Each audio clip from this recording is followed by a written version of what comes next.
నమస్కారం SRK news కి స్వాగతం. ఈనాటి వార్తా విశేషాలు.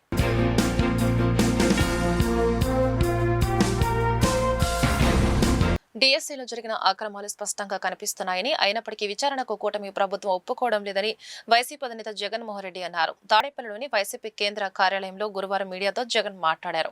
చట్టసభలో ప్రధాన ప్రతిపక్షానికి సమయం ఇవ్వాల్సి వస్తుందని, తమకు ప్రతిపక్ష హోదా ఇవ్వడం లేదని ఆగ్రహం వ్యక్తం చేశారు. బౌలింగ్, ఫీల్డింగ్ టూ లేకుండా తండ్రి కొడుకులే బ్యాటింగ్ చేసుకుంటున్నారని చంద్రబాబు, లోకేష్ ని ఉద్దేశించి వ్యాఖ్యానించారు. ప్రశ్నిస్తే గింజుకుంటున్నారు తప్ప తప్పుని ఒప్పుకోవడం లేదని మండిపడ్డారు. ఇలాంటి పరిస్థితులు అసెంబ్లీలో ఎలా జరుగుతూ ఉందంటే, ప్రత్యర్థి జట్టు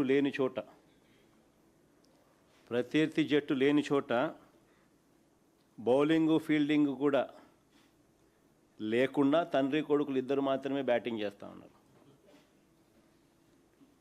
బ్యాటింగ్ చేసి వీళ్ళందరికీలే బ్రహ్మాండంగా బ్యాటింగ్ చేసినామని వీళ్ళందరికీలే కితాబిచ్చుకుంటా ఉన్నారు. విద్యారంగంలో మార్పు రావాలి, మార్పు కావాలి అనే నినాదంతో గురువారం ఏఐఎస్ఎఫ్ ప్రదర్శన చేపట్టింది. పట్టాభిపురంలోని వివేకానంద విగ్రహం వద్ద ఈ కార్యక్రమం జరిగింది. ఇందులో భాగంగా ఏఐఎస్ఎఫ్ రాష్ట్ర ప్రధాన కార్యదర్శి బందేల నాసర్జీ మాట్లాడుతూ, లోకేష్ విద్యాశాఖ మంత్రి పీఠం ఎక్కి ప్రభుత్వ విద్యా వ్యవస్థకు శవపేటికలు కడుతున్నారని మండిపడ్డారు. విద్యారంగ సమస్యలను పరిష్కరించి లోకేష్ రాజీనామా చేసే వరకు తమ పోరాటం ఆగదని స్పష్టం చేశారు.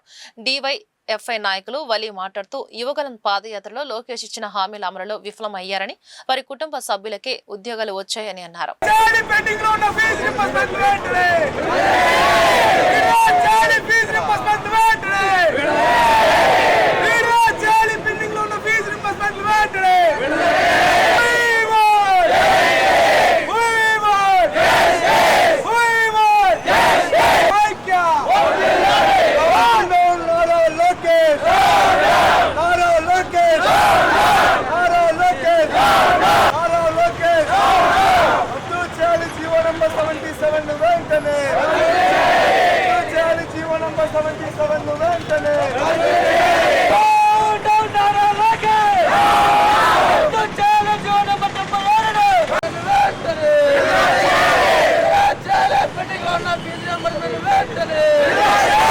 రాష్ట్రంలో విద్యాశాఖ మంత్రిగా పీఠం ఎక్కి ప్రభుత్వ విద్యకు శవపేటిక కడుతున్న రాష్ట్ర విద్యాశాఖ మంత్రి నారా లోకేష్ రాజీనామా చేయాలని all India student federation AISF demand చేస్తూ రాష్ట్ర వ్యాప్తంగా ఈరోజు నిరసన కార్యక్రమాలు చేపడతా ఉన్నాం. ఈరోజు ఈ చిన్నబాబు షాడో సీఎం లోకేష్కి గుర్తు చేస్తూ ఉన్నాం. అయ్యా నారా లోకేష్ గారు, మీకు మతిమరుపు ఉందేమో. మీరు యువగలం పాదయాత్రలో రాష్ట్రంలో మాకు అధికారం ఇవ్వండి, 100 రోజుల్లో పీజీ విద్యార్థులకు శాపంగా మారిన జీవో నెంబర్ 77ను రద్దు చేస్తాను, పూర్తిగా ఎయిడెడ్ కళాశాలల్లో, ప్రైవేట్ పీజీ కళాశాలల్లో చదివే ప్రతి ఒక్క విద్యార్థికి ఫీజు రియంబర్స్మెంట్ ఇస్తామని చెప్పని హామీ ఇచ్చి అధికారంలోకి వచ్చావు. 100 రోజులు గడిచింది, 2 ఏళ్ళు పూర్తయింది. కానీ ఇంతవరకు జీవో నెంబర్ 77 రద్దు ఊసేలేదు. ప్రభుత్వ విద్యను కాపాడుతా అని చెప్తా ఉన్నావు. నిన్న సాక్షాత్తు అసెంబ్లీలో తలదించుకొని ఈరోజు ఈ రాష్ట్రంలో 5 లక్షల మంది విద్యార్థులు ప్రభుత్వ పాఠశాలలకి దూరమయ్యారని చెప్పని సాక్షాత్తు నువ్వే ఒప్పుకున్నావు. కాబట్టి నైతిక బాధ్యత తీసుకొని విద్యాశాఖ మంత్రికి రాజీనామా చేయమని చెప్పని ఏఐఎస్ఎఫ్గా డిమాండ్ చేస్తూ ఉన్నాం. ప్రభుత్వ విశ్వవిద్యాలయాల్ని కాపాడుతా అని చెప్తా ఉన్నావు. మేము అడుగుతూ ఉన్నాం, ఇదే మంగళగిరి నియోజకవర్గానికి ఆనుకున్నటువంటి ఆచార్య నాగార్జున ప్రభుత్వ యూనివర్సిటీలో ఎంతమంది బీటెక్ విద్యార్థులకి, ఎంతమంది ఎంబీఏ విద్యార్థులకి, ఎంతమంది పీజీ విద్యార్థులకి నువ్వు క్యాంపస్ ప్లేస్మెంట్స్ ఇప్పిస్తున్నావు అని చెప్పని ఏఐఎస్ఎఫ్గా ప్రశ్నిస్తూ ఉన్నాం. రాష్ట్రంలో అడ్రస్ లేని బీటెక్ కళాశాలలో కూడా క్యాంపస్ ప్లేస్మెంట్స్ వస్తున్నాయి. మహాప్రభు, ఏమంటే కంపెనీలు తెస్తా అని చెప్తా ఉన్నావు. కంపెనీలు తీసుకొచ్చి ప్రభుత్వ కళాశాలల్లో, ప్రభుత్వ యూనివర్సిటీల్లో ఉద్యోగాలు ఇప్పిస్తే అడ్మిషన్స్ పెరుగుతాయని చెప్పని ఈ సందర్భంగా తెలియజేస్తా ఉన్నాం. జాబు కావాలంటే బాబు రావాలని చెప్పారు. మా బాబులు ఏమనుకున్నారంటే, నిజమే చంద్రబాబు వస్తే జాబ్ వచ్చింది అనుకున్నారు. వచ్చింది నాగబాబుకి, లోకేష్ బాబుకి, పవన్ బాబుకి ఉద్యోగాలు. మరి మాకెక్కడ ఉద్యోగాలని నిరుద్యోగ తల్లిదండ్రులు అడుగుతా ఉన్నారు.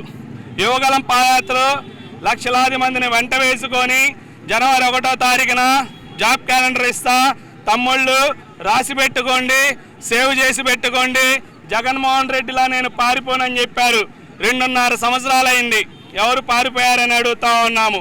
మరోవైపు మీ దత్తపుత్రుడు అదేమిటంటే ప్రతిపక్షం వాళ్ళు గోవింద నామస్మరణ అపహాస్యం చేశారని మొత్తుకుంటా ఉన్నారు పవన్ కళ్యాణ్ గారు.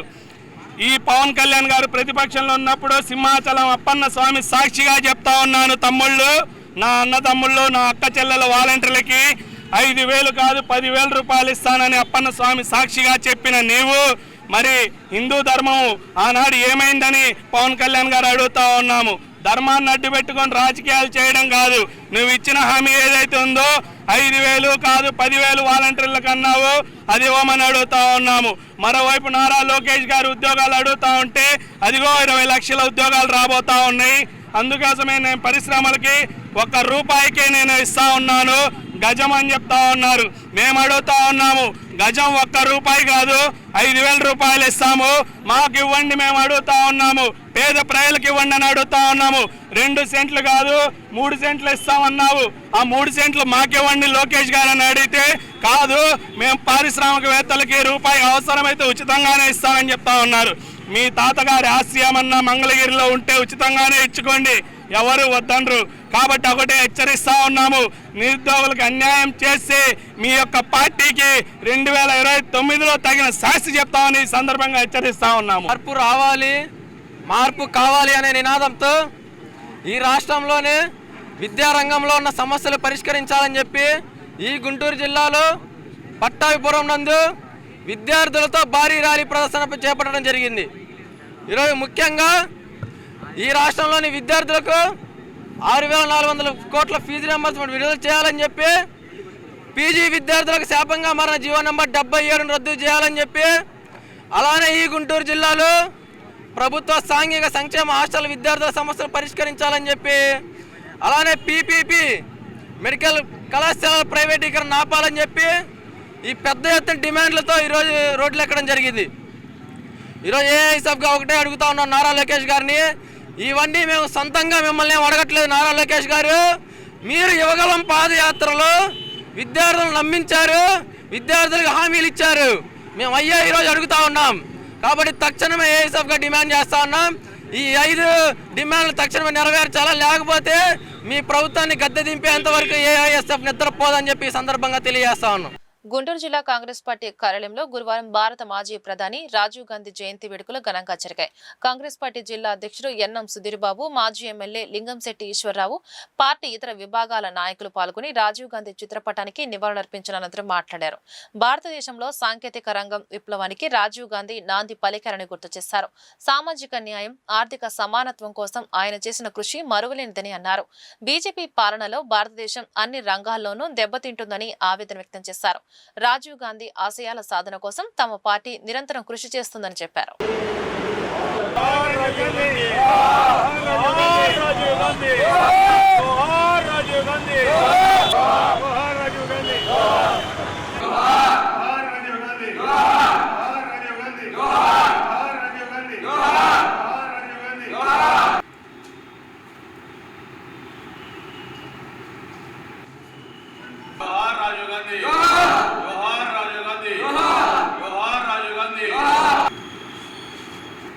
ఈరోజు గుంటూరు జిల్లా కాంగ్రెస్ పార్టీ కార్యాలయంలో భారతరత్న మాజీ ప్రధాని శ్రీ రాజీవ్ గాంధీ గారి జయంతి వేడుకలు జరుపుకోవడం జరుగుతుంది.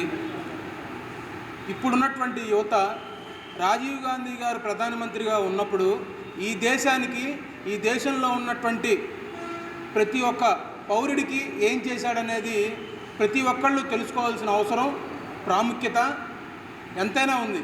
ఎందుకంటే ఆ రోజున ప్రధానమంత్రిగా ఉన్నటువంటి రాజీవ్ గాంధీ గారు ఈ దేశ ప్రజల కోసం, మహిళలు కానివ్వండి, యువత కానివ్వండి, ఎవరైతే ఇప్పుడు ఈ పంచాయతీల్లో ఉన్నటువంటి పంచాయతీ శాఖలో ఉన్నటువంటి ఎవరైతే ఉన్నారో వాళ్ళకు కూడా పంచాయతీరాజ్ శాఖని ఉధృతం చేయడంలో కానివ్వండి, వాళ్ళకి సంబంధించిన హక్కులు కానివ్వండి, ఆ పంచాయతీల్లో నివసించేటువంటి పౌరులు ఎవరైతే ఉన్నారో వాళ్ళకు కూడా హక్కులు కల్పించి వారి యొక్క అభివృద్ధికి సంబంధించి ఆ పంచాయతీరాజ్ శాఖలో ఎన్నో విప్లవాత్మకమైనటువంటి మార్పులు తీసుకొచ్చి ఇప్పుడు ఈ ప్రస్తుతం జరుగుతున్నటువంటి ఏదైతే మహిళలకు సంబంధించినటువంటి బిల్లు ఉందో ఆ బిల్లుకు సంబంధించిన విత్తనం ఆ రోజున రాజీవ్ గాంధీ గారే పెద్దపీట వేసి ఆ మహిళా బిల్లుని తీసుకొస్తే ఆ రోజున్నటువంటి నాయకులు లోక్సభలో దాన్ని ఆమోదం పొంది రాజ్యసభలో ఆమోదం పొందకపోవడం వల్ల ఆ రోజున అయిపోయిన తర్వాత పివి నరసింహారావు గారు వచ్చిన తర్వాత ఆ యొక్క రాజీవ్ గాంధీ గారు మొదలుపెట్టినటువంటి మహిళా బిల్లుకు సంబంధించి ఆ రోజున 33% రిజర్వేషన్ని పంచాయతీరాజ్ శాఖలు ఏదైతే లోకల్ బాడీ సెలక్షన్కి సంబంధించిందో దాన్ని కూడా తీసుకురావడం జరిగింది. అంటే ఏదైతే ఆ విత్తనం నాటారో అది రాజీవ్ గాంధీ గారు. ఇప్పుడు ఉన్నటువంటి ప్రజలు తెలుసుకోవాల్సినటువంటి విషయం ఎంత అవసరమైనా ఉంది. ఇప్పుడేదో వచ్చి మేమేదో చేసామని చెప్పి చెప్పుకుంటూ ఈ బీజేపీ వాళ్ళు చేస్తున్నటువంటి కపట నాటకాలను ఎవరు ఈ ప్రజలు నమ్మకూడదని చెప్పి తెలియజేసుకుంటున్నాను. ఏదైతే దేశ యువత ఎక్కువ ఉన్నారని చెప్పి వారిని కూడా రాజకీయాలలో భాగస్వామ్యం కల్పించడానికి ఆ రోజున 21 సంవత్సరాలు ఉన్నటువంటి ఎన్నికల వయసును ఓటర్ వయసును 18 సంవత్సరాలకు తీసుకొచ్చి ఎంతో ప్రాముఖ్యత కలిగినటువంటి రాజకీయాలలో యువత యొక్క ఆలోచన విధానాలను కూడా మనం ఇన్వాల్వ్ చేస్తే దేశ స్థితిగతులు మార్చడానికి బాగుంటుందని చెప్పి ఆ రోజున నిర్ణయం తీసుకొని ఆ ఎన్నికల వయసు 21 నుంచి 18 దాకా తీసుకోవడం జరిగింది. ఇందిరాగాంధీ గారు ప్రధానమంత్రి ఉన్న సమయంలోనే ఇందిరాగాంధీ గారికి తోడుగా రాజీవ్ గాంధీ ఉండాలనే కోరికతో ఆచార్య అంజీరంగా మన పార్లమెంట్ సభ్యుడిగా డిప్యూటీ పార్లమెంట్ లీడర్గా ఇందిరాగాంధీ కుటుంబానికి సన్నిహితుడిగా దేశ నాయకుడు ఉన్న రంగా గారి ద్వారా ఆ రోజు రాజీవ్ గాంధీ గారిని కలవటం, వారు పైలట్ ఉద్యోగానికి రాజీనామా చేసి మరి కాంగ్రెస్ పార్టీకి అండగా ఉండడానికి శ్రీమతి ఇందిరాగాంధీ గారికి వారు చేసే కార్యక్రమాలకి మరి ప్రజలకు కృషి చేయడానికి వారు ఉండమని కోరగానే వారు రాజీనామా ఇవ్వడం జరిగింది. అదేవిధంగా ఇక్కడ కాంగ్రెస్ సభ్యులు స్థల సేకరణ జిల్లా పరిషత్ సైట్ని మనం ఎక్వైర్ చేసుకొని ఈ సైట్ని మున్సిపాలిటీ పర్మిషన్ తీసుకొని దీని శంకుస్థాపన కార్యక్రమానికి కూడా రాజీవ్ గాంధీ గారు సోనియా గాంధీ గారు వచ్చి శంకుస్థాపన చేయడం జరిగింది. తర్వాత కాలయాపన వల్ల మరి కాంగ్రెస్ ఆఫీస్ కట్టిన తర్వాత సోనియా గాంధీ గారు వచ్చి దీని ప్రారంభం, ప్రియాంక గాంధీ గారు రాహుల్ గాంధీ గారు రావడం జరిగింది. అట్లా ఈ గుంటూరుకి ఈ ఆఫీస్కి మరి ఇందిరాగాంధీ కుటుంబం, నెహ్రూ గారి కుటుంబం అనుబంధం ఉన్న విషయం మనందరికీ తెలిసిందే. ఆ విధంగా ఇందిరాగాంధీ గారు కూడా ఆ రోజుల్లో గుంటూరు వచ్చి మరీ నాకు బీఫార్ ఇవ్వడం జరిగింది. ఆ విధంగా సన్నిహిత సంబంధాలు ఉన్నాయి. యువతని రాజకీయాల్లో తీసుకురావాలని ఎవరో చేస్తారనే పరిస్థితి కాకుండా వారందరూ వారే స్వయశక్తితో ఎదగడానికి కావాల్సిన కార్యక్రమాన్ని 18 ఏళ్ళకే ఓటింగ్ హక్కిచ్చి సాంకేతిక రంగంలో ప్రపంచంలోనే విప్లవంగా మన దేశంలో ఐటీ రంగం కానీ, ఐటీ విద్య కానీ, అదేవిధంగా సెల్ ఫోన్స్ మరి ఎన్ని రావడం కానీ అనేక రకాల సాంకేతికంగా పెరిగింది భారతదేశాన్ని. ఇవాళ ప్రపంచ దేశాల్లో ఎక్కడికి వెళ్ళినా కూడా మన వాళ్ళు దాంట్లో ఉద్యోగ అవకాశాలు సంపాదించుకొని తద్వారా భారతీయ ఆర్థిక వ్యవస్థను కూడా పటిష్టం చేసింది రాజీవ్ గాంధీ గారిని మీ అందరికీ మనవి చేసుకుంటూ ఉన్నాను. వడ్డెర హక్కుల పరిరక్షణ సమితి ఆధ్వర్యంలో జ్యోతిరావు పూలే, సీఎం చంద్రబాబు నాయుడు చిత్రపటాలకు గురువారం పాలాభిషేకం జరిగింది. సమితి రాష్ట్ర అధ్యక్షుడు దేవళ్ల వెంకట్ ఈ కార్యక్రమం నిర్వహించారు. ఈ సందర్భంగా దేవళ్ల వెంకట్ తో పాటు బీసీ నాయకులు తన్నీరు సాంబయ్య మాట్లాడారు. ఎన్నికల సమయంలో ఇచ్చిన హామీలకు అనుగుణంగా శాసన మండలిలో వడ్డెరలకు సముచిత స్థానం కల్పించిన ఘనత కూటమి ప్రభుత్వానికి దక్కుతోందని అన్నారు.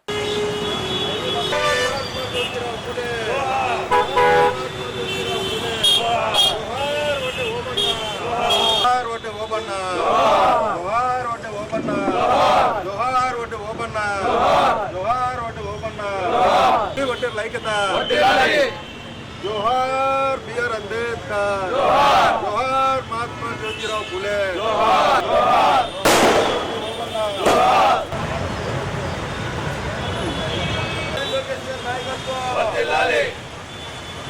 పవన్ కళ్యాణ్ నాయకత్వం, బీజేపీ నాయకత్వం, నరసింహ నాయకత్వం,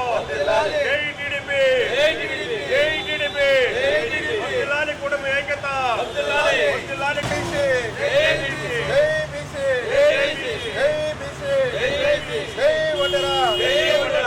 కూటమి ప్రభుత్వ నాయకత్వం, కూటమి ప్రభుత్వం, చంద్రబాబు నాయకత్వం. దానికి కారణం ఏంటంటే రాష్ట్రంలో 20 లక్షల పైగా ఉన్న వడ్డెర్లకి చట్టసభలో స్థానం కావాలని మా కుల పెద్దలు, వడ్డెర సంఘాల నాయకులు ఎన్నో ఏళ్లుగా పోరాటాలు చేస్తూ ఉన్నాం. గత యువగాలం పాదయాత్రలో మన రాష్ట్ర మంత్రివర్యులు శ్రీ నారా లోకేష్ గారు వడ్డెర్లకి ఆ రోజు పరిస్థితులు బట్టి ఎమ్మెల్యే టికెట్, ఎంపీ టికెట్ ఇవ్వలేకపోతున్నాం, ఖచ్చితంగా ప్రభుత్వం వస్తే ఎమ్మెల్సీ ఇచ్చి చట్టసభల్లో మా పక్కన కూర్చోబెట్టుకుంటామని శ్రీ నారా లోకేష్ గారు ఏదైతే మాట ఇచ్చారో ఆ మాట నిలబెట్టుకుంటూ గౌరవ ముఖ్యమంత్రి వర్యులు నారా చంద్రబాబు నాయుడు గారు ఈ రోజున ఒడ్డెర్లో ముద్దుబిడ్డ దళవాయి రమాదేవి గారికి శాసనమండలి సభ్యురాలుగా అవకాశం కల్పించడం నిజంగా రాష్ట్ర వ్యాప్తంగా ఉన్న ఒడ్డెర్లందరూ కూడా హర్షం వ్యక్తం చేస్తూ ఉన్నారు. కూటమి ప్రభుత్వానికి ధన్యవాదాలు చెప్తూ ఉన్నారు. రానున్న రోజుల్లో కూడా ఒడ్డెర్లకు సంబంధించి స్థానిక ఎలక్షన్లో ఒడ్డెర్లకు పెద్ద ఎత్తున కూడా అవకాశం కల్పిస్తామని ఆశిస్తూ ఉన్నాం. గతంలో చూస్తే ఒడ్డెర్లను ఆదుకోవాలని క్వారీల్లో 33% రిజర్వేషన్ కల్పించిన కూటమి ప్రభుత్వానికి రాష్ట్ర వ్యాప్తంగా ఉన్న ఒడ్డెర్లందరూ కూడా ధన్యవాదాలు చెప్తా ఉన్నాం. అదేవిధంగా రాజకీయ అవకాశాన్ని కల్పించిన ముఖ్యమంత్రి నారా చంద్రబాబు నాయుడు గారికి, కూటమి ప్రభుత్వం పవన్ కళ్యాణ్ గారికి, నరేంద్ర మోడీ గారికి, అలావిధంగా లోకేష్ బాబు గారికి అందరూ కూడా హృదయపూర్వక ధన్యవాదాలు. ఈ రోజున మన రాష్ట్రంలో ఒడ్డెర కులానికి సంబంధించినటువంటి ప్రతి ఒక్కరు కూడా ఒక పండగ వాతావరణం అనేది ప్రతి ఒక్కరిలో కూడా కనబడుతూ ఉంది. అందుకు కారణమైనటువంటి టీడీపీ ప్రభుత్వంలో మరి నారా చంద్రబాబు నాయుడు గారు ఏదైతే ప్రకటించారో మరి అనంతపురానికి చెందినటువంటి దళవాయి రమాదేవి గారికి మరి శాసన మండలిలో మన స్థానం కల్పించినటువంటి సందర్భం మనందరికీ కూడా తెలుసు. ఆ యొక్క సందర్భాన్ని కూడా పురస్కరించుకొని మరి రాష్ట్ర వ్యాప్తంగా కూడా మరి తెలుగుదేశం పార్టీ మరి కూటమి ప్రభుత్వానికి కూడా మరి వాళ్ళ యొక్క ఆనంద బాష్పాలని ఒక పాలాభిషేకం రూపంలో ప్రతి ఒక్క చోట కూడా కార్యక్రమాలు నిర్వహించడం జరుగుతూ ఉంది. అందులో భాగంగా ఈ రోజున గుంటూరు నడిబొడ్డున పులే గారి విగ్రహం వద్ద మరి ఒడ్డెర హక్కుల పరిరక్షణ సమితి ఆధ్వర్యంలో, అలాగే ఒడ్డెర యువచేతనం ఆధ్వర్యంలో వివిధ సంఘాలు, బీసీ సంఘాలు వాళ్ళందరూ కూడా కలుపుకొని ఈ రోజున ఒక గొప్ప కార్యక్రమాన్ని ఈ రోజు చేయడం జరుగుతూ ఉంది. Bright Horizons foundation పట్టాభిపురంలోని Maulana Abdul Kalam Azad షాదీఖానాలో గురువారం జాబ్ మేళా నిర్వహించింది. రాష్ట్ర మైనార్టీ అఫైర్స్ సలహాదారు అహ్మద్ షరీఫ్ ముఖ్య అతిథిగా హాజరై జాబ్ మేళాను ప్రారంభించారు. మొత్తం 53 కంపెనీలు పాల్గొని 2500 మంది నిరుద్యోగ యువతకు ఉద్యోగ అవకాశాలు కల్పించాయని తెలిపారు. రాష్ట్ర minority finance corporation chairman Maulana Mustaq Ahmed, Sharp India CEO Baji, Bright Horizons Foundation అధ్యక్షుడు ఎంకేఎస్ మొహుద్దీన్ తదితరులు పాల్గొన్నారు. నిరుద్యోగ యువత కోసం జాబ్ మేళా నిర్వహించడం సంతోషంగా ఉందని తెలిపారు. అదేవిధంగా 10th, inter, degree, engineering, MBA తదితర కోర్సులు పూర్తి చేసిన వారికి అర్హత ప్రతిపాదికన ఉపాధి అవకాశాలు కల్పించడం జరిగిందని మొహుద్దీన్ చెప్పారు.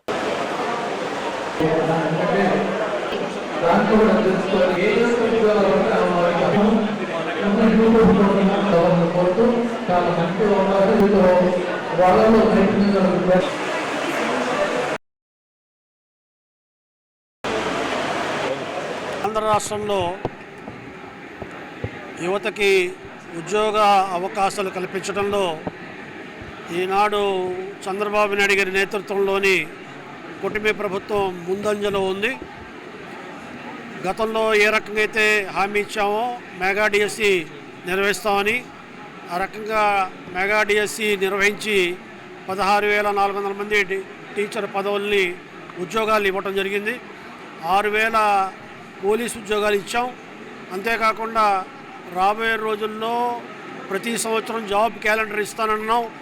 ఈరోజు 10,600 మందికి ప్రభుత్వ ఉద్యోగాలు ఇచ్చే జాబ్ క్యాలెండర్ కూడా రిలీజ్ చేశారు. అనతి కాలంలో ఆ 10,600 మందికి ప్రభుత్వ ఉద్యోగాలు ఇచ్చే ప్రయత్నంలో ఈ ప్రభుత్వం ఉంది.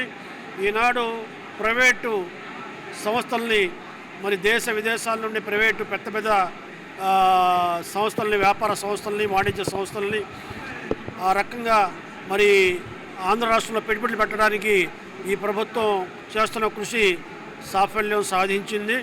23 లక్షల కోట్ల రూపాయలు ఈ రాష్ట్రంలో రాయలసీమలో కానీ, అదే రకంగా ఉత్తర ఆంధ్రాలో కానీ, అదే రకంగా మరి విజయవాడ, గుంటూరు ప్రాంతంలో కానీ అన్ని చోట్ల కూడా, అన్ని ప్రాంతాలలో కూడా మరి పరిశ్రమలు స్థాపించడానికి, వ్యాపార సంస్థలు పెట్టడానికి 23 లక్షల కోట్ల రూపాయలు ఇప్పటికీ పెట్టుబడులు వచ్చినాయి.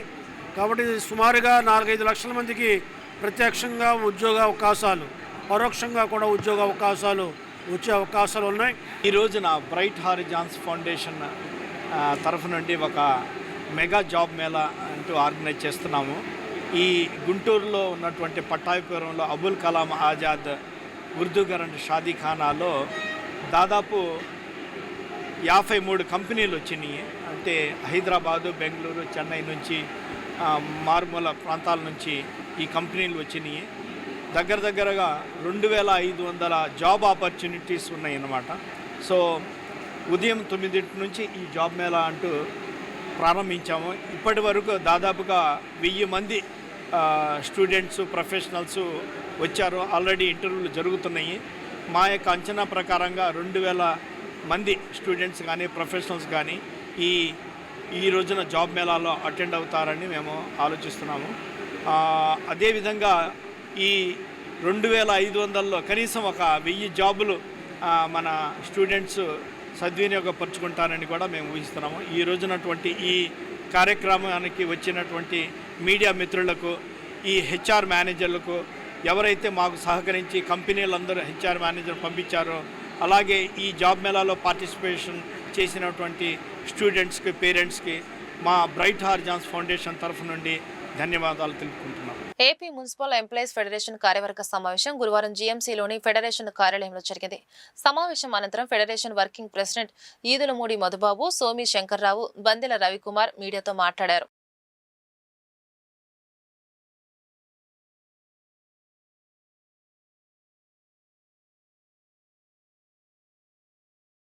కూటమి ప్రభుత్వంలో భాగస్వామ్యంగా ఉన్న తెలుగుదేశం పార్టీ ముఖ్యమంత్రి చంద్రబాబు నాయుడు గారు అప్పట్లో ఎన్టీ రామారావు గారు ఉన్నప్పుడు అన్ని డిపార్ట్మెంట్లో ఈ అవుట్సోర్సింగ్ విధానాన్ని తీసుకొచ్చారు. అప్పుడు మీరు ఈ అవుట్సోర్సింగ్ విధానాన్ని ఎందుకు తీసుకొచ్చారో తెలియదు, కానీ ఆ అవుట్సోర్సింగ్ విధానం ద్వారా ఒక పర్మనెంట్ ఉద్యోగికి ఇచ్చే జీతానికి 5-6 అవుట్సోర్సింగ్ ఉద్యోగుల ద్వారా వెట్టి చాకిరీ చేయించుకుంటా ఉన్నారు. సరే, ఉద్యోగాలు ఇచ్చారు, వాళ్ళ జీవితాలు కూడా మెరుగుపరచాల్సిన బాధ్యత ప్రభుత్వాలు మారుతూ ఉన్నాయి. మీరు ఓడిపోతూ ఉన్నారు, గెలుస్తూ ఉన్నారు, వస్తూ ఉన్నారు, పోతూ ఉన్నారు. ఆ వ్యవస్థను తీసుకొచ్చిన మీపై ఉందా లేదా అని నేను అడుగుతూ ఉన్నాను. మీరు రాష్ట్రంలో 20 లక్షల ఉద్యోగాలు సంపద సృష్టించి కొత్త ఉద్యోగాలు సృష్టిస్తామని చెప్పిన ఈ కూటమి ప్రభుత్వంలో ఉన్న తెలుగుదేశం పార్టీ ముఖ్యమంత్రి నారా చంద్రబాబు నాయుడు గారు మా అవుట్సోర్సింగ్ ఉద్యోగుల స్థితిగతులను కూడా గమనించాలని చెప్పి నేను మీ ద్వారా ప్రభుత్వాన్ని కోరుతూ ఉన్నాను. ఎందుకు ఈ మాట చెప్తున్నానంటే, ఏళ్ల తరబడి మేము చేసినా కూడా మాకు పిఆర్సీలో మాకు భాగస్వామ్యం ఉండదు, మాకు ఐఆర్ ఉండదు, మాకు మినిమం ట్రయల్ స్కేల్ ఉండదు, ఉద్యోగ భద్రత ఉండదు, హెచ్ఆర్ పాలసీ మెప్మా సెర్ప్ డిపార్ట్మెంట్లో రాజశేఖర రెడ్డి గారు పెట్టినట్టు ఆ మెప్మా పాలసీ ఉండదు. ఏమీ లేకుండా మా చేత పెట్టి చాకరీ చేయించుకుంటున్నారు. వీటిల్లో ఏదో ఒక మేము చెప్పే డిమాండ్లో మినిమం టైం స్కేల్ అన్నా కానీ, హెచ్ఆర్ పాలసీ అన్నా కానీ మాకు అమలు చేసి మీరు మేనిఫెస్టోలో పెట్టిన విధంగా అవుట్సోర్సింగ్ ఉద్యోగులందరికీ సంక్షేమ పథకాలు అమలు చేస్తామని. ఎందుకంటే గత ప్రభుత్వం ఆప్కాస్లో మమ్మల్ని పెట్టి మమ్మల్ని గవర్నమెంట్ ఎంప్లాయీగా చూపించిందనే ఆ తప్పుని మీరు మా మీద మేము అనుకోవటం ఏంటంటే ఒక కుట్రపూరితంగా మీరు ఎన్నికల మేనిఫెస్టోలో పెట్టి, అంటే ఈ రకంగా మేము సంక్షేమ పథకాలు ఇస్తామని చెప్పి అవుట్సోర్సింగ్ ఉద్యోగులందరూ ఓట్లేస్తారని చెప్పననే ఒక పన్నాగంతో మీరు ఆ మేనిఫెస్టోలో ఆ సంక్షేమ పథకాలు ఇస్తామని చెప్పి పాయింట్ పెట్టారని చెప్పి మేము ఇప్పుడు అనుకోవాల్సి వస్తుంది. ఎందుకంటే 2.5 సంవత్సరాలు గడుస్తున్నప్పటికి కూడా మీరు ఇప్పటివరకు సంక్షేమ పథకాలు అవుట్సోర్సింగ్ ఉద్యోగులకి అమలు చేయలేదు. కాబట్టి నగరపాలక సంస్థలు, మున్సిపాలిటీలు, నగర పంచాయతీల్లో పనిచేస్తున్న అవుట్సోర్సింగ్ ఉద్యోగులు, రెగ్యులర్ ఉద్యోగుల సమస్యలు, వాళ్ళ ఇబ్బందుల్ని చర్చించడానికి ఈ రోజున AP municipal employees federation APMF తరఫున రాష్ట్ర కార్యవర్గ సమావేశము గుంటూరు నగరంలో ఏర్పాటు చేయడం జరిగింది. రాష్ట్రంలో అవుట్సోర్సింగ్ ఉద్యోగులు అట్లనే రెగ్యులర్ ఉద్యోగులకి 12వ పిఆర్సీ అమలు చేస్తామని చెప్పేసి అన్న ముఖ్యమంత్రి గారు 2.5 సంవత్సరాల కాలం దాటిపోతున్నా కూడా ఇంతవరకు పిఆర్సీ కమిషన్ ఏర్పాటు చేయలేదు. ఎటువంటి పరిస్థితుల్లో కూడా ఐఆర్ ఇస్తా అని చెప్పేసి అని ఉద్యోగ సంఘాలందరూ కూడా ఎదురు చూస్తున్నప్పటికీ కూడా ఐఆర్ ఇవ్వని పరిస్థితి కనపడతా ఉంది. ఒక పక్క గౌరవ హైకోర్టు ఉత్తర్వులు ఉన్నప్పటికీ కూడా అవుట్సోర్సింగ్ ఉద్యోగులను పర్మనెంట్ చేయడానికి ఎటువంటి చర్యలు చేపట్టకపోవడం మరి ఏపీ మున్సిపల్ ఎంప్లాయీస్ ఫెడరేషన్ తీవ్రంగా ఖండిస్తూ ఉంది. వాళ్ళందరికీ కూడా వెంటనే అవుట్సోర్సింగ్ ఉద్యోగులకి రెగ్యులేట్ చేయాలని చెప్పేసి అనేది ఆ పరిణామాలు మరి రాష్ట్ర ప్రభుత్వం త్వరగా తీసుకోవాల్సిన పరిస్థితి కనబడతా ఉంది. ముఖ్యంగా కార్మికులు దాదాపు 50,000 మంది అవుట్సోర్సింగ్ కాంట్రాక్ట్ ఎంప్లాయర్ ఎవరైతే ఉన్నారో వాళ్ళు అనేక కష్టాల్ని అనుభవిస్తూ ఉన్నారు.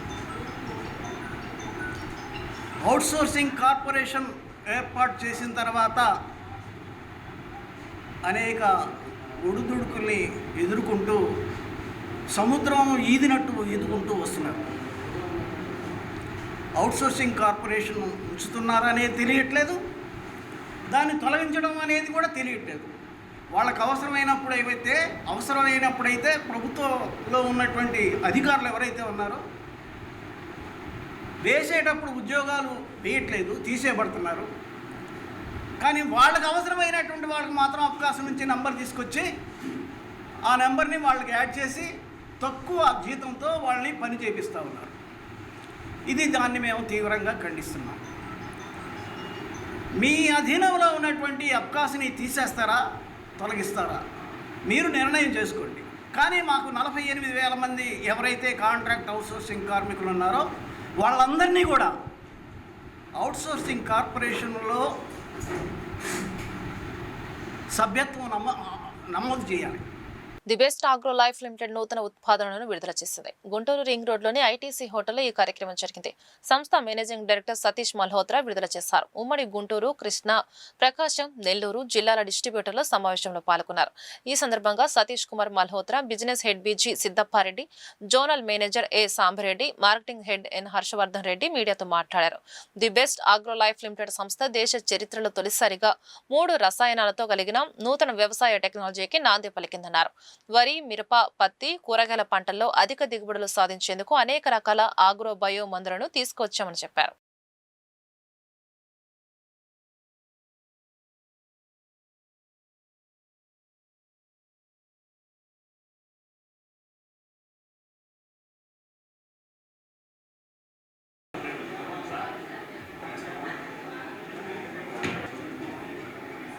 ఈ కంపెనీ వచ్చేసి 1917లోన ఒక ఫార్ములేషన్ బిజినెస్ స్టార్ట్ చేసినదండి. ఇప్పుడు గతంలో 8 ఇయర్స్ అయింది స్టార్ట్ చేసి. మాది మెయిన్ ఫార్మర్కి మంచి ప్రోడక్టు డెలివరీ చేయాలి అంటే చెప్పి మాది it is research oriented company. మా దగ్గర మంచి 3 ల్యాబొరేటరీస్ ఉన్నవి, 4 మ్యానుఫ్యాక్చరింగ్ కంపెనీస్ ఉన్నవి. ఈ రీసెర్చ్ ల్యాబొరేటరీస్లో మనము ఈ రీసెర్చ్ జరిపి ఫార్మర్కి ఏమి ఈ టైంలోన ఏం మనము ప్రోడక్ట్లో సర్వీస్ ఇవ్వచ్చు. రీసెర్చ్ జరుగుతుంది, మళ్ళీ రిజిస్ట్రేషన్ జరుగుతుంది. మాది ఎక్కువగా వచ్చేసి ట్రిపుల్ కాంబినేషన్ ప్రోడక్ట్స్ మేము ఇక్కడ ఇది కొత్త ఆవిష్కారం. ఇది మన ఇండస్ట్రీలోన ఈ ప్రోడక్ట్లకి 3 ప్రోడక్ట్లు రైతులకు ఏమి కావాల్సి ఉంటుందో దాన్ని మేము ఒకే ఫార్ములేషన్ కలిపి వేరే సొల్యూషన్స్ అంటే మనకి ఎపిడ్స్ కానీ, త్రిప్స్ కానీ, మైట్స్ కానీ, సకింగ్ పెస్ట్కి ఒక సొల్యూషన్.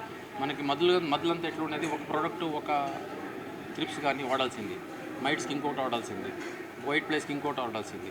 దాని బదులు ఇప్పుడేం చేసామంటే మనము ప్రోడక్ట్స్ని కాంబినేషన్లో చేసి 3 ప్రోడక్ట్ల కాంబినేషన్ మేము రైతులకి ఇస్తున్నాము. అట్లా వచ్చి మేము ఇంతటి వరకు 10 ప్రోడక్ట్లు రిజిస్ట్రేషన్ చేసాము. ఈ కాటన్లా కానీ, చిల్లీలా కానీ, వరిలా కానీ, ఎక్కడ కానీ సక్కింగ్ పెస్ట్ సెగ్మెంట్కిను ట్రిపుల్ కాంబినేషన్స్ ఇస్తున్నాము. మన పాడ్ బోరర్ అంటే ఈ కాయ కొరట కొప్పలు చెప్పులు కూడా ట్రిపుల్ కాంబినేషన్ ప్రొడక్ట్స్ ఇస్తున్నాము. మళ్ళీ వీడి సైడ్స్ వచ్చేసి ప్యాడీలాగా వీడి సైడ్స్ కూడా ట్రిపుల్ కాంబినేషన్ ప్రొడక్ట్స్ ఇస్తున్నాము. సీడ్ ట్రీట్మెంట్కి వచ్చేసి మన ఇన్సెక్టిసైడ్, క్రిమినాశకులు, మళ్ళీ శిలీంద్రనాశకులు, ఫంగిసైడ్స్ కాంబినేషన్లో ఇస్తున్నాము. ఇట్లా ఈ టోటల్ సొల్యూషన్ ఫార్మర్కి మన ప్రోడక్ట్ వాడాడంటే అతనికి టోటల్ సకింగ్ పెస్ట్ సొల్యూషన్ ఒక స్ప్రేలో దొరుకుతుంది, లేదు ఒక కాయ కొరక సెగ్మెంట్కి ఒక సొల్యూషన్లో దొరుకుతుంది, సీ ట్రీట్మెంట్కి కూడా ఒకే సొల్యూషన్లో దొరుకుతుంది. ఇట్లా మన దగ్గర కొత్త ప్రోడక్ట్, పేటెంటెడ్ ప్రొడక్ట్స్ మన దగ్గర ఉండవి. ఈ అగ్రోకెమికల్ ఇండస్ట్రీలో కొత్త యుగానికి కొత్త శకానికి మేము నాంది పలికాము బెస్ట్ ఆగ్రో లైఫ్ లిమిటెడ్ ద్వారా. మొట్టమొదటిసారిగా 3 టెక్నికల్స్ యొక్క ప్రొడక్ట్స్ని ఉత్పత్తి చేసినటువంటి సంస్థ బెస్ట్ ఆగ్రో లైఫ్ అని చెప్పడానికి మేము ప్రౌడ్గా ఫీల్ అవుతున్నాము. సో మేము అగ్రోకెమికల్ ఇండస్ట్రీలో ఒక గేమ్ చేంజర్గా మారి మనకు ఉన్నటువంటి మెయిన్ ఆధారిత పంటలైనటువంటి వరి పంట కానివ్వండి, మిరప పంట కానివ్వండి, పత్తి పంట కానివ్వండి, వీటికి ఒక మాలిక్యూల్తో అంటే ఒక్కసారి స్ప్రేయింగ్ చేసేటువంటి మాలిక్యూల్లో శిలీంద్రనాశిని, కీటకనాశిని కూడా కలిపి అంటే 3 టెక్నికల్స్ని మేము ఒకసారి మిక్స్ చేసి రైతుకి సమయాన్ని, ఖర్చుని కూడా తగ్గిస్తున్నాము. సో ఆ విధమైనటువంటి ప్రయాణంలో మేము ఈ సంవత్సరం, ఈ ఆర్థిక సంవత్సరంలో మా యొక్క సంస్థ నుంచి మేము ఒక 3 ఉత్పత్తులను తీసుకురావడం జరిగింది. ఈ 3 ఉత్పత్తులు కూడా మెయిన్గా మన మిరప పంట కోసం, ఏదైతే మిరపలో రైతులు గత 4 దశాబ్దాల నుంచి ఇబ్బంది పడుతున్నటువంటి సమస్య ఏదైతే ఉందో నల్లి నివారణ చేయడం కోసం మేము క్యూబాక్స్ ఫర్ ఎక్స్ట్రా అనేటువంటి ఒక మందుని లాంచ్ చేయడం జరుగుతుంది. ఇది ఇప్పటి వరకు మన అగ్రోకెమికల్ ఇండస్ట్రీలో ఈ విధమైనటువంటి టెక్నికల్ ఏ సంస్థలో కూడా లేదండి. మొట్టమొదటిసారి బెస్ట్ అగ్రో లైఫ్ లిమిటెడ్ వారు ఈ ప్రోడక్ట్ని లాంచ్ చేయడం జరుగుతుంది. అదేవిధంగా వరి పంటలో అంటే మనకి ధాన్యం ఆంధ్రప్రదేశ్ రాష్ట్రానికి చాలా ముఖ్యమైనటువంటి పంట. ఇటువంటి పంటకి కూడా మేము ఏదైతే రైతులు ఇబ్బంది పడుతున్నటువంటి కారణాలు ఉన్నాయో, ఏదైతే షీట్ బ్లైట్ కానివ్వండి, అట్లాగే బ్లాస్ట్ కానివ్వండి, వీటికి మిడ్కాటిన్ అనేటువంటి ఒక ఉత్పత్తిని కూడా తీసుకురావడం జరుగుతుంది. ఈ యొక్క ప్రోడక్ట్ని కనుక రైతులు ముందుగా అడ్వాన్స్డ్గా 30-35 రోజుల దశలో కనుక స్ప్రే చేసుకున్నట్లయితే వరి పంటను సమర్థవంతంగా కూడా వాళ్ళు వరి పంటలో వచ్చేటువంటి తెగుళ్ళని, అదేవిధంగా తెల్లదోమ, అదేవిధంగా బీపీహెచ్ ఏదైతే దోమ తాకిడి ఏదైతే ఉందో దాన్ని కూడా నివారించుకోవచ్చు. అదేవిధంగా ఇంకొక ఉత్పాదన ఏంటంటే ముఖ్యంగా గత 3-4 సంవత్సరాల నుంచి విత్తనం ద్వారా వ్యాపించేటువంటి శిలీంద్రనాశులను ప్రభావం ఎక్కువగా ఉంది అన్ని పంటల్లో. సో వాటికి మేము ఫ్లూజమ్ అనేటువంటి ఇంకొక మాలిక్యూల్ని కూడా తీసుకురావడం జరుగుతుంది. ఈ యొక్క 3 ఉత్పత్తులు కూడా మన ఆంధ్రప్రదేశ్లో ఉన్నటువంటి రైతాంగానికి కూడా చాలా విధంగా ఉపయోగపడతాయి. మంచి దిగుబడులు సాధించడానికి ఇవి ఒక గేమ్ చేంజర్ లాగా ఉపయోగపడతాయి అనేటువంటిది మేము ఆశిస్తున్నామండి. గుంటూరు పశ్చిమ నియోజకవర్గ ఎమ్మెల్యే గల్లా మాధవి జర్నలిస్టుల సమస్యలపై గళమెత్తారు. ఆంధ్రప్రదేశ్ శాసనసభ వర్షాకాల సమావేశాల్లో భాగంగా గురువారం 0 అవర్లో ఆమె మాట్లాడారు. ప్రజాస్వామ్యానికి 4 స్తంభంగా నిలిచే జర్నలిస్టుల సమాజంలో జరుగుతున్న అన్యాయాలను, ప్రజా సమస్యలను, ప్రభుత్వ సంక్షేమ కార్యక్రమాలను ప్రజలకు చేరవేసే కీలక బాధ్యతను ప్రోత్సహిస్తున్నాయని తెలిపారు. క్షేత్రస్థాయిలో పనిచేసే ప్రింట్, ఎలక్ట్రానిక్స్, డిజిటల్ మీడియా విలేకరులు అధిక శాతం మంది అత్యల్ప వేతనాలతో పనిచేస్తున్నారని, సొంత ఇల్లు నిర్మించుకోవడం వారికి పెద్ద సవాలుగా మారిందన్నారు. జర్నలిస్టు వృత్తిలో స్థిరత్వం, నిర్దిష్టమైన పనివేళలు లేకపోవడం వల్ల వారు అనేక ఇబ్బందులు ఎదుర్కొంటున్నారని చెప్పారు. ప్రభుత్వం అందించే ఆరోగ్య కార్డులు, గృహ నిర్మాణ పథకాలు వంటి ప్రోత్సాహకాలు జర్నలిస్టుల కుటుంబాలకు సామాజిక భద్రతను కల్పిస్తాయని మాధవి అభిప్రాయం వ్యక్తం చేశారు. ఉమ్మడి ఆంధ్రప్రదేశ్లో జూబిల్ హిల్స్ వంటి ప్రాంతాల్లో జర్నలిస్టులు కాలనీలు ఏర్పాటు చేసిన విషయాన్ని గుర్తు చేశారు. ప్రతి వర్గాన్ని తన సొంత కుటుంబ సభ్యులుగా భావించి వారి అభ్యున్నతి కోసం కృషి చేసే నాయకుడు ముఖ్యమంత్రి నారా చంద్రబాబు నాయుడని ఎమ్మెల్యే పేర్కొన్నారు. అధ్యక్ష, ప్రజాస్వామ్య 4వ స్తంభం సమాజంలో జరిగే అన్యాయాలను, ప్రజా సమస్యలను మరియు ప్రభుత్వ సంక్షేమాన్ని ప్రజలకు తీసుకెళ్లే కీలక పాత్రను జర్నలిస్టులు పోషిస్తారు. అధ్యక్ష, క్షేత్రస్థాయిలో పనిచేసే majority print, electronic media, digital media విలేకరులకు అత్యల్ప వేతనాలు ఉంటాయి. సొంత ఇల్లు కట్టుకోవడం వారికి అతిపెద్ద సవాల్. అధ్యక్ష, వృత్తిలో స్థిరత్వం, నిర్దిష్టమైన పనివేళలు ఉండవు. అధ్యక్ష, ప్రభుత్వం నుంచి లభించే హెల్త్ కార్డ్స్, హౌసింగ్ వంటి ప్రోత్సాహకాలు వారి కుటుంబాలకి ప్రాథమిక సామాజిక భద్రతను అందిస్తాయి. అధ్యక్ష, అయితే ఉమ్మడి ఆంధ్రప్రదేశ్లో వీళ్ళకి జూబ్లీ హిల్స్ లాంటి ప్రాంతాల్లో జర్నలిస్ట్ కాలనీలు అనేవి ఉన్నాయి. అధ్యక్ష, ప్రతి రంగం ప్రజల్ని తమ ప్రజలుగా, తమ సొంత కుటుంబ సభ్యులుగా భావిస్తూ వాళ్ళ అభివృద్ధి కోసం, అభ్యున్నతి కోసం పనిచేసే ఏకైక నాయకులు చంద్రబాబు నాయుడు గారు. అధ్యక్ష, ఆయన మళ్ళీ విభజిత ఆంధ్రప్రదేశ్ వచ్చిన తర్వాత జీవో నంబర్ 67 అదేవిధంగా 107 ద్వారా ఈ జర్నలిస్టులకి హౌసింగ్ కల్పించాలి అని చెప్పి జీవోని తీసుకురావడం జరిగింది. అధ్యక్ష, అయితే దాన్ని ముందుకు తీసుకెళ్తూ ప్రతి జిల్లాలో అక్రిడేషన్ ఉన్న జర్నలిస్టులకి ఇళ్లు స్థలాలు లేదంటే హౌసింగ్ ఫెసిలిటీని కల్పించాలి అని చెప్పి మీ ద్వారా గౌరవ చంద్రబాబు నాయుడు గారిని కోరుకుంటున్నాను. అధ్యక్ష, ఈ వార్తలు ఇంతటితో సమాప్తం. నమస్కారం.